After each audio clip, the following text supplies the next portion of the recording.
چلا گیا. یوسف کے بھائیوں نے جب یوسف کو کنویں میں پھینکا نا تو انہوں نے پلاننگ کی. شیطان آپ کو بڑی اچھی پلاننگ بتاتا ہے. بیٹا گھر آنے میں دیر کرتا ہے, باپ پوچھتا ہے کہاں تھے, دوست کا ایکسیڈنٹ ہو گیا. پھر دوست کو فون کیا, مثلا پتا چلا, پھر کوئی اور بہانہ بھی ڈھونڈ لیتا ہے. یعنی اسٹیپس بناتا ہے.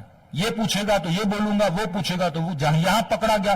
ہر چیز کے لیے ایک جواب ڈھونڈتا ہے. اپنی چوریوں کے لیے جواب ڈھونڈتا ہے, اپنے گناہوں کے لیے جواب ڈھونڈتا ہے, اپنی خطاؤں کے لیے جواب ڈھونڈتا ہے. کب پتہ نہیں لگے گا, پتہ لگ گیا تو کیا بولنا, بھیڑیا کھا گیا. چرواہے نے کہا بارک اللہ, شاباش, بڑے تیز ہو, تم نے سب کے لیے جواب ڈھونڈا ہے, لیکن یہ تو بتا فَأَيْنَ اللَّهُ, اللہ کے لیے بھی کوئی جواب ہے؟ لوگوں کے لیے تو تم نے بڑے جواب ڈھونڈے ہیں. یہاں پھنسوں گا تو یہ وکیل کروں گا, وہاں پھنسوں گا تو وہ وکیل کروں گا, لیکن اللہ کے لیے کون سا جواب ڈھونڈا ہے؟ ایک یوٹیوب پہ بندہ تھوڑی فنی چیزیں بناتا ہے سیاسی حالات پہ. تو سنا ایک بندہ انٹرویو دینے آیا کہ مجھے نگران وزیر اعظم بننا ہے. تو اس کی سی وی وہ پڑھ رہا تھا. کہ آپ کے کارنامے کیا ہیں, آپ کی ایبلٹی کیا ہے, کیا کر سکتے ہیں آپ؟ کہ پہلی ایبلٹی میری یہ ہے کہ میں کسی چوری کو چھوٹی چوری نہیں سمجھتا. جو بھی آئے میں کھا لیتا ہوں, وہ چاہے گٹر کا ڈھکن ہی کیوں نہ ہو. ہاں, بینک کا لون معاف کروانا وہ بھی ہڑپ لیتا ہوں, زکوٰۃ کا پیسہ وہ بھی ہڑپ لیتا ہوں. کہ چلیں یہ تو بڑی اچھی ہمارے کام کی ایبلٹی ہے. ہاں, کہا کہ اگر آپ رنگے ہاتھوں پکڑے جاؤ پھر کیا کرو گے؟ کہ صاف مکر جاؤں گا. کہ نہیں پکے ثبوت ہو پھر کیا کرو گے؟ کہ جج خریدوں گا. کہ جج ایماندار ہو پھر کیا کرو گے؟ کہ بیمار پڑ جاؤں گا, جان چھوٹ جائے گی. تو ہم نے ہر شے کے لیے اس دنیا میں بہانے ڈھونڈ کے رکھے, لیکن آج تک کسی نے سوچا فَأَيْنَ اللَّهُ کہ واقعاً تم پروردگار عالم کو جواب کیا دو گے؟ چھٹے امام کے پاس ایک شخص ہے, مولا میں گناہ کرنا نہیں چاہتا لیکن کیا کروں, عادت ہے. امام نے کہا اللہ کو حاضر ناظر مانتے ہو؟ جی مولا میرا ایمان ہے. کہ یہ بتا اگر گناہ کرتے وقت وہ دیکھیں جو تیری عزت کرتے ہیں, سلام کرتے ہیں تجھے, ان کے سامنے گناہ کرو گے؟ حاجی صاحب بولتے ہیں تجھے, ظاہر بولتے ہیں, عزادار بولتے ہیں, مولانا بولتے ہیں, علامہ بولتے ہیں, جو عزت کرتے ہیں نا, ان کے سامنے کا نہیں مولا اتنا بے حیا نہیں.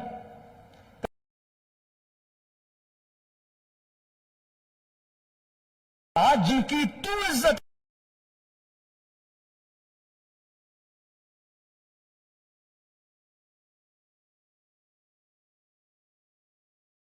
کرتا ہے ان کے سامنے گناہ کرو گے؟ ایک مرتبہ کچھ ہماری عزت کرتے ہیں, ایک مرتبہ کچھ لوگ ہیں جن کی ہم عزت کرتے ہیں, ان کے سامنے کرو گے؟ اپنے استاد کے سامنے, کسی بڑے عالم کے سامنے؟ کہا نہیں مولا اس کے سامنے گناہ نہیں کروں گا. امام نے کہا ماں کے سامنے گناہ کرو گے؟ کہا مولا اتنا بے حیا نہیں, ماں کے سامنے گناہ کر. چھٹے امام نے کہا میرے آخری سوال کا جواب دے, اگر 6-7 سال کا بچہ دیکھے اس کے سامنے گناہ کرو گے؟ کہتا نہیں مولا میں اتنا بے حیا نہیں کہ بچے کے سامنے گناہ کر. کہتا یہ جواب دینا تھا, میرے چھٹے امام زار و قطار رونے لگے. کہ عجیب مسلمان ہو, 6 سال کے بچے کی عزت ہے کہ وہ دیکھ رہا ہے تو گناہ نہیں کرتا, کیا میرے رب کی عزت 6 سال کے بچے جتنی بھی نہیں ہے؟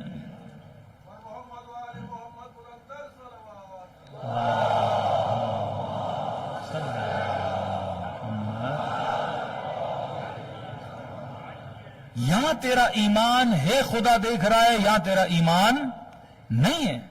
اگر تیرا ایمان ہے اللہ کی آنکھ کو ناظر مانتا ہے تو بندے کے وجود میں کیا ہونا چاہیے؟ خوف پروردگار عالم ہونا چاہیے. اب کبھی کبھی یہ ہوتا ہے بندہ با تقوی ہوتا ہے لیکن انجانے میں اس سے غلطی ہوتی ہے. تو علماء فرماتے ہیں ایسے بندوں کو خدا خواب کے عالم میں بیدار کرتا ہے تاکہ اسے اپنی غلطی کا احساس ہو اور اپنی غلطی کو کیا کرے؟ صحیح کرے. ایک بہت بڑا تاجر تھا,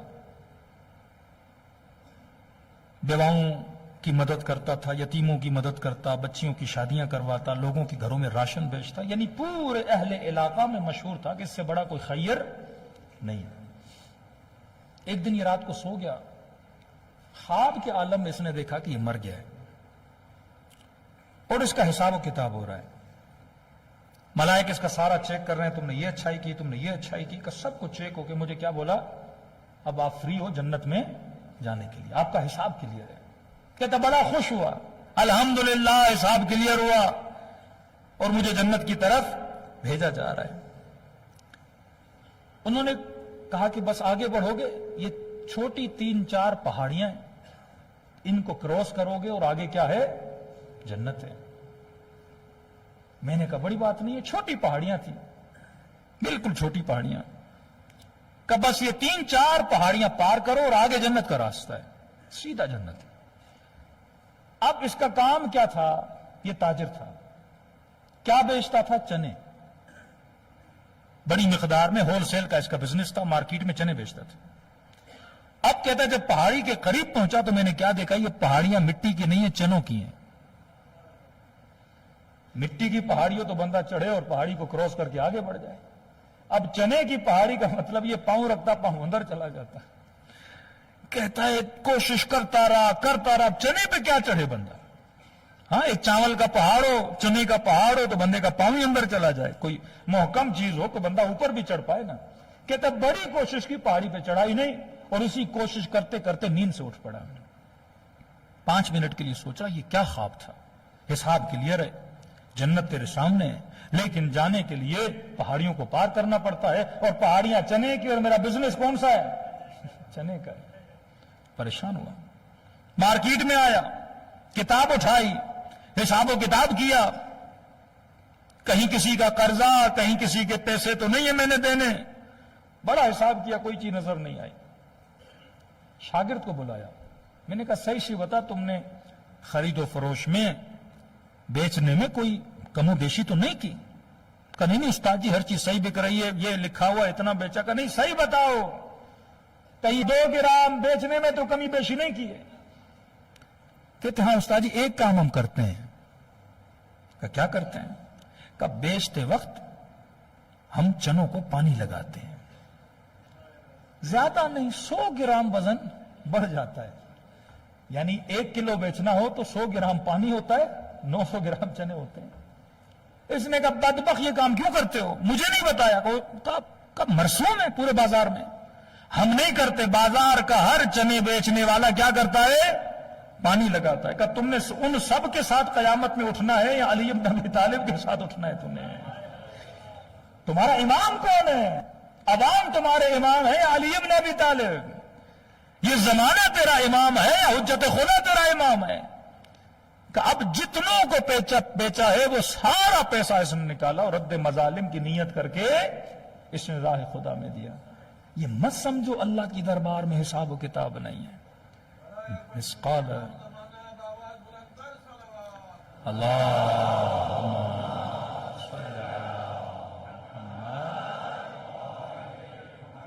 مسقال ذرۃ خیرا یرہ ومثقال ذرۃ شرا یرہ۔ ذرے ذرے کا خدا حساب لیتا ہے۔ حقوق الناس اگر انسان کے گلے پر ہیں، کربلا کا میدان ہے، وہ لوگ جو امام حسین کی مدد کرنے آئے، امام نے فرمایا اگر کسی کے سر پر کسی کا دین ہے تو پہلے جا کے ادا کرے، پھر حسین کی مدد کرے۔ کسی کا قرضہ کسی کے سر پر ہے، کسی کے پیسے کسی کے سر پر ہیں، پہلے جا کے ادا کر، پھر حسین کی مدد کر۔ کسی نے کہا مولا حسین ایسا نہ ہو میں جاؤں اور آتے آتے دیر ہو جائے۔ امام نے فرمایا اگر یہ مسئلہ ہے تو جلدی جا، کسی کو اپنا وکیل بنا کے واپس آ، کہ تیرے مرنے کے بعد بھی کیا کرے، تیرا قرضہ ادا کرے۔ جو چیزیں آپ کے سر پر ہیں، خوف خدا اگر ہو تو بندہ اپنے جیتے جی مسائل کو حل کر کے چلا جائے۔ ایران میں ایک بندہ مر گیا، اس نے وصیت لکھی کہ میری اتنی نمازیں قضا ہیں، اتنے پیسے قضا نمازوں کے لیے، اتنے پیسے قضا روزوں کے لیے، اتنا قرضہ فلاں کے لیے ہے، یہ پیسے دیے جائیں۔ مولانا کہتے ہیں جب ہم وصیت پہ عمل کرنے کے لیے آئے، بیٹوں کو کہا کہ یہ باپ نے پیسہ بولا تھا نمازوں کے لیے، روزوں کے لیے، انہوں نے کہا جب اس نے نہیں پڑھی ہم کیوں پڑھائیں؟ تو کبھی اولاد پہ بھی بھروسہ یہ نہیں ہونا چاہیے. اپنی زندگی میں بندہ نکال کے ادا کر دے, کیونکہ جب تک تو زندہ ہے یہ اختیار کس کے پاس ہے؟ تیرے پاس ہے, پروردگار عالم نے دیا ہے. 2 جوان آئے نا رسول خدا کے پاس, اور ان کے پاس گودام تھا پورا کھجوروں کا, اور انہوں نے سارا گودام اپنے والد کے ایصال و ثواب کے لیے اللہ کی راہ میں دے دیا. رسول جب اس گودام میں آئے تو زمین پر 1-2 کھجوریں پڑی تھیں. نبی نے وہ کھجوریں اٹھائیں, کہا اگر اپنی زندگی میں یہ 2 کھجوریں اپنے ہاتھ سے دیتا تو اس کا ثواب جو کچھ تم نے دیا ہے اس سے زیادہ ہوتا ہے. جو آپ خود کرتے ہو اس کا ثواب بہت زیادہ ہوتا ہے. تو انسان اپنے وجود میں خوف خدا بنائے. حر اگر حر بنا اسی خوف خدا کی وجہ سے. یہ صفت اگر انسان کے وجود میں نہ ہو نا, خوف الہی کی صفت. اب یہ میں نے پڑھا نہیں ہے, لیکن ایک عالم سے یہ واقعہ سنا کہ کربلا میں امام حسین ہم نے کیا کہا؟ چراغ ہدایت. ہدایت مولا کی ذات میں ہے. اب یہ نہیں کہ سامنے والا کون ہے, ان کا کام ہی کیا ہے؟ ہدایت دینا. کہتے ہیں شمر جب مولا کے سینے پہ سوار تھا اس وقت بھی مولا کی کوشش تھی کہ شمر کو اپنی طرف کیا کریں؟ متوجہ کریں کہ شمر دیکھ تو کس کے سینے پہ سوار ہے, اس چہرے کو غور سے دیکھ, یہ کس کا چہرہ ہے؟ کہ مجھے نہیں جانتا میں کون ہوں, میں تیری نبی کی بیٹی کا بیٹا حسین ہوں. کہ تو اس وقت بھی اس نے کہا کہ حسین جانتا ہوں کون ہوں. کہ شمر تیرا مقصد کیا ہے؟ کہ مقصد آپ کا قتل ہے. امام نے فرمایا میرے بدن کو دیکھ اتنے زخم آئے, اگر تو تھوڑی دیر کے لیے کھڑا ہو جائے خون بہے گا اور خود بخود میری روح پرواز کر کے نکل جائے گی. قتل ہی تیرا مقصد ہے حسین, ویسے ہی دنیا سے چلے جائیں گے, لیکن اپنے ہاتھوں کو حجت خدا کے قتل سے رنگین نہ کر, کیونکہ ہر خطا کی معافی ہے پر قتل حسین کی معافی نہیں ہے. کہ گناہ بہت بڑا ہے. پھر بھی باز نہ آیا. کہتے ہیں جب اس نے خنجر چلایا تو وہ خنجر امام حسین کا گلا کاٹ نہیں رہا تھا. کہنے لگا حسین یہ گلا کیوں نہیں کٹ رہا؟ کہ یہ وہ جگہ ہے جہاں پہ میرے نانا بوسا دیا کرتے تھے. یہ وہ جگہ ہے جہاں میری اماں زہرا بوسا دیا کرتی تھی. میں نے پڑھا نہیں, یہ میں نے سنا ہے, لیکن یہ بات دل کو چھوئی تب جب میں نے یہ جملہ امام زمانہ سے سنا کہ میرا سلام ہو کربلا کے اس شہید پہ جس کی گردن کو پیچھے سے کاٹا گیا تھا. آخر تک کوشش کر رہے تھے, کیونکہ چراغ ہدایت جب حر مولا کی خدمت میں آیا, آنکھوں پہ پٹی ہاتھوں میں رسی. امام نے فرمایا حر آنکھوں پہ پٹی کیوں باندھی ہے؟ کہ مولا اے کاش اندھا ہو جاتا, پر مولا کی آنکھوں میں آنکھیں ڈال کے نہ دیکھتا. اور ہاتھوں میں رسی کیوں باندھی ہے؟ فرمائے کاش مولا ہاتھ کٹ جاتے پر آپ کی لجا میں فرس میں ہاتھ نہ ڈالتا. حسین کہتے آجا میرے سینے سے لگ جا. نہیں, کہا بھیا حر حسین کے سینے سے لگ جا. جب کوئی معافی مانگ کر ان کے در پہ آتا ہے, یہ قریبی ترین رشتے میں اس کو پکار کے اپنے سینے سے لگاتے ہیں. اب خوف اتنا حر کے وجود میں کہ امام نے کہا بھیا حر میرے سینے سے لگ جا. بشارت دی حر تجھے جنت مبارک ہو. لیکن تاریخ لکھتی ہے حر روتا رہا. کہ مولا آپ نے معاف کیا. کہا حسین معاف کیا. کہ مولا اگر اجازت ہو میں زہرا کی بیٹیوں سے معافی مانگ لوں. کہ اور اس پورے گھرانے کا اخلاق ہے کہ اگر میں نے معاف کیا تو سمجھو میری بہنوں نے معاف کیا. کہ مولا سکون نہیں مل رہا, اجازت دے میں خود معافی مانگوں. جب امام نے پوچھا اور اتنا اصرار کیوں کر رہا ہے؟ کہتا ہے مولا جب آپ کا راستہ روکا تھا نا, مجھے کچھ اماریوں سے کچھ بیبیوں کے رونے کی آوازیں آ رہی تھیں. یہ اخلاق حر تھا. یہی اخلاق لے کر اگر مجلس میں آؤ گے تو اس طرح اہل بیت مومنوں کو اپنے سینے سے لگاتے ہیں. کل انشاءاللہ